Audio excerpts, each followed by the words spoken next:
ৰাস্তাটোৰ বিষয়ে ৰাস্তাটো মানে আৰু কিনো কম ন, একেখিনি কথাকে কৈ আছো যে ৰাস্তাটো আমাৰ বহুত সমস্যা। ৰাস্তাটো মেইন মানুহৰ এটা মানে উন্নতি পথত মানে হেৰি এটা দিশ হয় নৱপ্ৰজন্ম। ৰাস্তা নহ'লে একো কাম নহয়। গাড়ী এখন নাহে আমাৰ ঘৰলৈ কোনোবা এটা মাতিলে, এই তহঁতৰ ৰাস্তাটো ইমান বেয়া, নাযাওঁ আমি। এনেকুৱা কিছুমান সমস্যাৰ সন্মুখীন হ'বলগীয়া হয়, গম পায়নে? আমি আগবাঢ়ি যাবলগীয়া হয় খৰাং চাৰিআলিলৈকে, আগবঢ়াই আনিবলৈ নাহে। আমি আকৌ এক্সট্ৰাকৈ গাড়ী এখন, ট্ৰাক এখন বা বলেৰ' এখন বস্তু এটা আনিবলৈ হ'লে নিজৰ গাড়ী লৈ কিনে ডাবুল ভাড়া দি কিনে যাবলগীয়া হয়। ৰাস্তাটোৰ কাৰণেই আমাৰ সমস্যা। ৰাস্তাটো ভাল হ'লে আমি ধৰক 600 টকা ভাড়াটোত আমি 300 টকা দি কিনে বস্তু এটা আনিব পাৰোঁ। সাংসদ গৰাকী তেওঁলোকৰ কথাটো নক'ব, তেওঁলোকৰ ইলেকশ্যনৰ টাইমত পাব, দেখা ধুনীয়াকৈ চেহেৰা দিবহি, গামোচা পিন্ধাব 10জনে।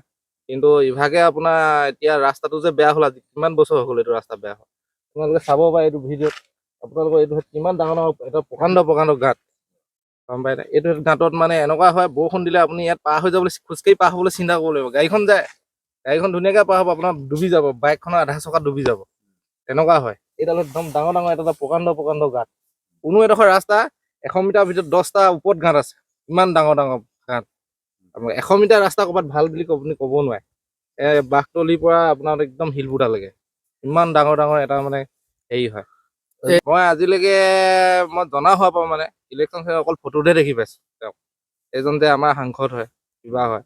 চক্ৰধৰ গগৈকো প্ৰথম ভোট বিচাৰিবলৈ আহোঁতে ৰামেশ্বৰ তেলী কাৰণে, তেতিয়া তেওঁ হেৰি খেলিছিলে, ৰামেশ্বৰ তেলী MP নহয় জানো, MP খেলিছিলে। তেতিয়া ফাৰ্ষ্টবাৰ জিকোঁতে তেতিয়া চক্ৰধৰ গগৈ তেওঁ PA নে কিবা আছিলে। তেতিয়া আহোঁতে আমাক চক্ৰধৰ গগৈ কৈছে, তোমালোকৰ চব সুবিধা কৰি দিম আমি, ৰাস্তা পদূলি, কাৰেণ্ট চব। এতিয়া কাৰেণ্টটো আপোনাৰ এজাক বৰষুণ দিলে ফচকৈ গুচি যায়, গম পাই। আৰু 2-3 দিনলৈকে কাৰেণ্ট নাহে। বিল যদি 2000তকৈ ওপৰত হয় কাৰেণ্টটো কাটিবলৈ আহে। আমি তেতিয়া আকৌ কাৰেণ্ট আমাৰ ল'ৰা ছোৱালী নাপায়। এনেকুৱা কিছুমান সমস্যাত ভুগি আছোঁ।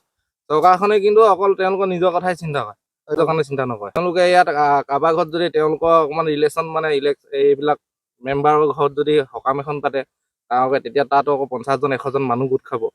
তেওঁ ডাঙৰ মানুহ হয়, তেওঁ গামোচা পিন্ধাব, তামোল পাণ দি ভৰি ধুৱায়, তেনেকুৱা কিছুমান কাম কৰে, আমি শুনিছোঁ, দেখিছোঁ।